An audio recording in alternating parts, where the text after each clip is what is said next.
Welcome to Goldcrest Valley, a guide to, with me, Mr. Searly P. The Terra Felis or Felis 2 Eco by Holmer.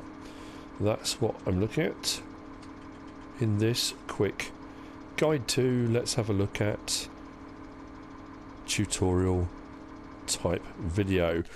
Go into the menu for buying and selling. It's under beet harvesting. I have done some beet harvesting using the Holmer Terra T440 and the HR9 header, and this is the kiddie, the Terra Felis 2 Eco, 354 horsepower, 24 miles per hour. It is used mainly to collect sugar beet from the ground and tip them into a trailer of any description. So to buy, not cheap, 325,000. To lease, 35,750. Again, not cheap, but it's an absolutely fantastic bit of kit. So let's have a quick look around. The detail on it is brilliant. I love it when you jump out, the ladder comes down. Lots of great detail. It looks brilliant. It's a Giants one, comes in the game.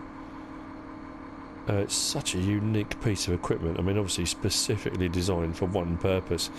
What I was hoping for was a machine like this, or like the Terra T440 for potato harvesting. Let's jump in this because you need something bigger. Anyway, we will start off on the PlayStation 4. That's what I'm doing this on. PS4 controller, left shoulder button opens up your menu, and you have got unfold vehicle. So we've got a lot going on all at the same time here. Headers opening, arms opening, pickups moving. Now when the head opens, that's great. When the arm swings out the back, you've got this counterbalance, counterweight that comes out. If I close it, fold it, you'll notice it all goes back into place, which is all rather fantastic. Now if I do it from the in-cab view, I do the same thing. The driver's view changes and stays in line with the header on the arm.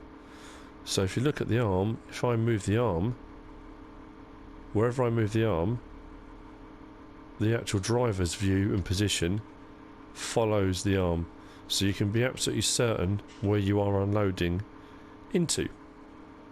I really like that. It's a nice feature. So come back out again. So come down to the header, and again on the PlayStation controller, if I do the left shoulder button, opens up my menu.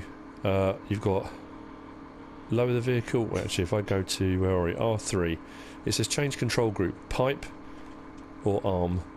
Okay, so at the moment I'm on pipe. That should be down here. Still doing the arm at the back. Why is that?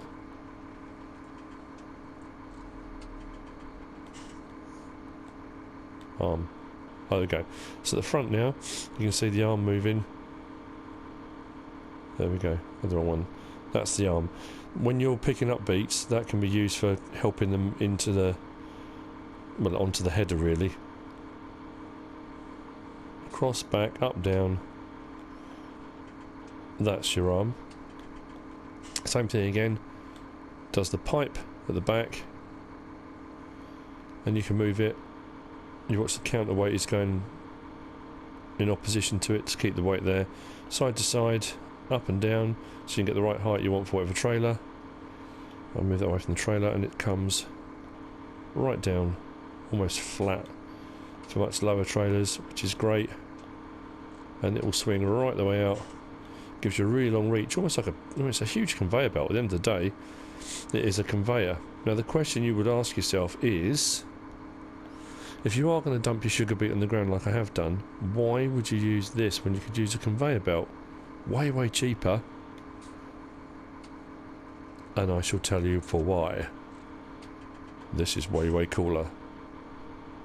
It just looks absolutely fantastic. I love it. Anyway, that being said, so that will move this back section of the arm side to side, up and down. If I now do right shoulder button, and do this, I can then move the whole boom section side to side from another hinge point, right in the midpoint here. So you're getting far more movement out of it.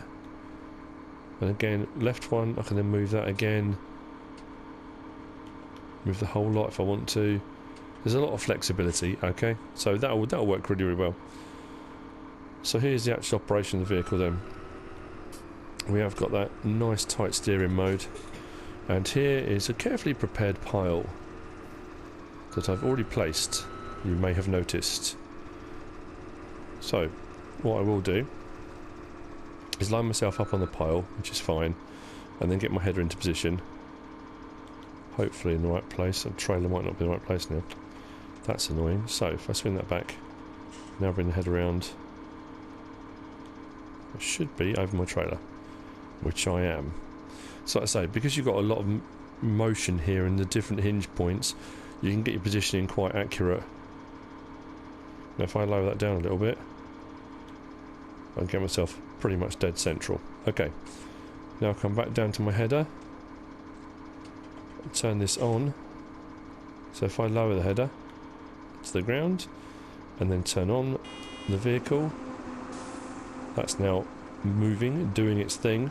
If I edge forward even slightly, it picks up. Goes right the way along the conveyor belts. Should come along here now. Along this conveyor belt. And then out we come. That's our sugar beets. Now if the trailer wasn't there, it would go all the way up the conveyor belt and it would stop at the top there. Until there's a vehicle underneath it, a trailer underneath it, it will not work. Unless you do the unload, I guess. So I can just keep edging forward.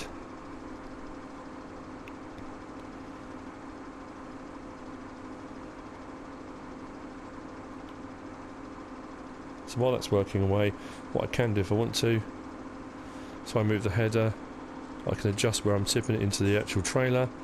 If, as I move forward the trailer, I don't need to have to move the trailer in the tractor and trailer combination. I can just do it from wherever I am. Raise up if I want to bring it further out, further in. There we go. That is the Holmer Terra Felis 2 Eco doing its thing.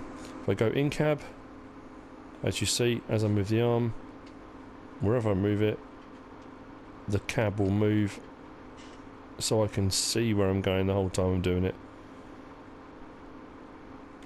Plus you can see the conveyor belt lifting, so you would know as soon as you stop seeing potatoes right now going up the conveyor belt, I probably need to drive forward just ever so slightly, and up they go again. I can turn my head around and have a look, but just makes life a little bit easier.